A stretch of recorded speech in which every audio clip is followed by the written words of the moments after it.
अस्सलामुअलैकुम। हम skin lesions पढ़ रहे हैं, बैक्टीरियल वायरल कंप्लीट कर चुके हैं। अब इस वीडियो में हम बात करेंगे फंगल स्किन लीजन्स की। सबसे पहले बात की जाए कि फंगल स्किन लीजन्स दो तरह के होते हैं, सुपरफिशियल एंड डीप।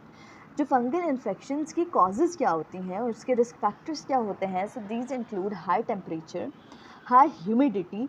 ये कॉमन होते हैं इन द ट्रॉपिकल एंड सब tropical areas. Immuno compromise individuals या किसी को स्किन ट्रॉमा या लैसरेशंस हुए जहाँ से इन फंगल जो ऑर्गेनिजम्स हैं उन्हें पेनिट्रेशन का मौका मिल गया है। फंगल इन्फेक्शन की जैसे मैंने आपको बताई दो टाइप हैं, सुपरफिशियल एंड डीप। जो सुपरफिशियल है ये फोर्थ मोस्ट कॉमन एक ह्यूमन डिजीज़ है वर्ल्ड वाइड, और ये हमारे पास कौन सी लेयर को इफेक्ट कर रही होती है, डैट इज एपिडर्मिस, और एपिडर्मिस में भी स्ट्रेटम कॉर्नियम को। साथ ही साथ म्यूकस मेम्ब्रेन, नेल्स और हेयर्स भी अफेक्ट हो रहे होते हैं। डीप की बात की जाए तो ये इंटरनल ऑर्गन्स को अफेक्ट कर रहे होते हैं, जैसे लंग्स, हार्ट, ब्रेन। लंग्स को जब अफेक्ट करते हैं तो निमोनिया कॉज करवा रहे होते हैं, हार्ट में एंडोकार्डाइटिस एंड ब्रेन में मेनिंजाइटिस कॉज करवा रहे होते हैं। डीप इन्फेक्शन इतना कॉमन होता नहीं है, ये इम्यूनो कॉम्प्रोमाइज इंडिविजुअल्स में ही मिल रहा होता है, और इसके पॉजिटिव ऑर्गेनिजम्स में हिस्टोप्लाज्मोसिस, क्रिप्टोकोकस, स्पोरोट्राइकोसिस आ जाती हैं। जबकि सुपरफिशियल की बात की जाए तो इसकी जो डिजीज़ होती हैं मेनली, और जो ऑर्गेनिजम्स होते हैं, that are the candidiasis, dermatophytes and pityriasis versicolor. इस वीडियो में हम बात करेंगे कैंडिडियासिस की और अपकमिंग वीडियोस में रिमेनिंग 2 की। अब अगर बात की जाए कैंडिडियासिस की, so it is an east infection. इसका कॉजेटिव ऑर्गेनिज्म कैंडाइडा अल्बाइकेंस होता है। सी कैंडाइडा अल्बाइकेंस की अगर बात की जाए, सो ये normal flora of the human body का पार्ट है। कौन सी जगह मिल रहा होता है, माउथ और वजाइना में मिल रहा होता है, नॉर्मली प्रेजेंट होता है, हेल्दी फ्लोरा का पार्ट है। बट जब इनमें से कोई भी कंडीशन होगी, जैसे इम्यूनो कॉम्प्रोमाइजेशन हो रही है, कोई कॉर्टिकोस्टेरॉइड्स यूज़ कर रहा है, मैं जैसे आपके रिस्क फैक्टर्स बताऊंगी, सो उससे आपको आइडिया होगा। सो एज अ रिजल्ट ये नॉर्मल फ्लोरा, हेल्दी फ्लोरा जो है, ये पैथोलॉजी में कन्वर्ट हो जाता है, और ये हमारे पास डिजीज़ कॉज करना शुरू कर देता है। क्या रिस्क फैक्टर्स होते हैं फिजियोलॉजिकली अगर बात की जाए तो ओल्ड एज में हो सकता है, या न्यूनेट या प्रेगनेंसी की कंडीशंस में। दीज आर द थोड़ी इम्यूनिटी इन लोगों में वीक होती है, तो they are more susceptible to the infections.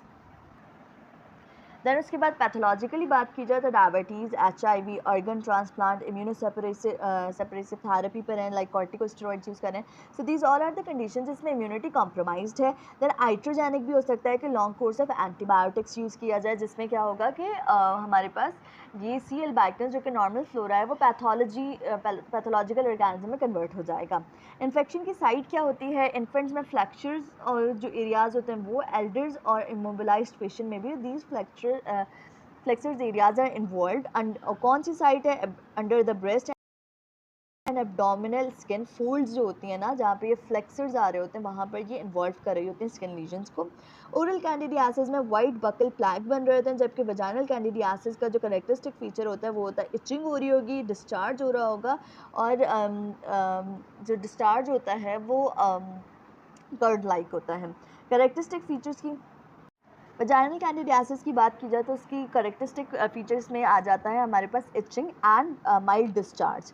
Then आ जाते हैं इसकी लीजन कैसी होती है। प्राइमरी लीजन होती है एज अ रेड पिस्ट्यूल्स। ये पिस्ट्यूल्स डायसेक्ट कर रहे होते हैं थ्रू द स्ट्रेटम कॉर्नियम। जैसे मैंने आपको इनिशियली बताया था कि जो सुपरफिशियल इन्फेक्शन है वो एपिडर्मिस की कौन सी लेयर को इफेक्ट करती है, स्ट्रेटम कॉर्नियम को इफेक्ट कर रही होती है, और ये हमारे पास स्टेलाइट लीजन्स की फॉर्म में अपीयर हो रहे होते हैं।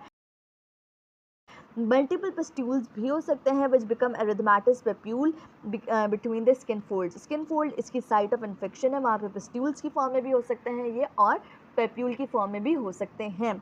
डायग्नोसिस की बात की जाए तो KOH स्मेयर किया जाता है for the pseudohyphae and the spores of the C albicans organism. Wood's light test भी किया जा सकता है, और इसका जो करेक्टरिस्टिक टेस्ट होता है डैट इज़ द नाइकर्सन एगार, जिसमें क्या होता है बिस्मथ ग्लाइसिन ग्लूकोज ईस्ट एगार है ये, और ये आइडेंटिफिकेशन और डिटेक्शन ऑफ द सी एल्बाइकन के लिए यूज़ किया जाता है। देन उसके बाद ट्रीटमेंट की बात की जाए तो टॉपिकल एंटीफंगल दे सकते हैं, जिसमें आ जाता है clotrimazole and miconazole. Then systemic antifungals की बात की जाए तो फ्लूकोनाजोल, आइट्रोकोनाजोल दे सकते हैं, जो कि हम ओरली देते हैं। इसके साथ साथ टॉपिकल स्टेरॉइड्स भी दे सकते हैं, but these are the weak topical steroids, जो कि डायपर रैशेज या एंगुलर चलाइटिस कोई और जो हमारे पास स्किन फोल्डेड एरियाज़ में अगर इन्फेक्शन बहुत सिवियर है तो उसको ट्रीट करने के लिए और जल्दी रिकवरी के लिए हम ये टॉपिकल स्टेरॉइड्स दे रहे होते हैं। So this is all about candidiasis. Hopes आपको समझ आया होगा। Do like, share and subscribe brain booster medicos.